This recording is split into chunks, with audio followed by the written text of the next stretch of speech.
സംസ്ഥാന ചലച്ചിത്രമേളയിലെ ഫെമിനിച്ചി ഫാത്തിമയുടെ വിജയം ആഘോഷിച്ച് UAE-യിലെ ചലച്ചിത്ര പ്രവർത്തകർ. ചിത്രത്തിന്റെ നിർമ്മാതാവായ KV താമർ സംവിധാനം ചെയ്യുന്ന പുതിയ ചിത്രത്തിന്റെ ലൊക്കേഷനിലായിരുന്നു ആഘോഷം. നടൻ ആസിഫ് അലി അടക്കമുള്ളവർ ആഘോഷത്തിൽ പങ്കാളികളായി.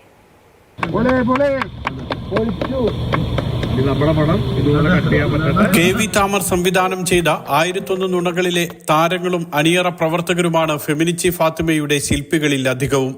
ചിത്രം നിർമ്മിച്ചത് താമറും ഫാത്തിമയായി അഭിനയിച്ചത് 1001 നുണകളിൽ അഭിനയിച്ച ഷംലയും.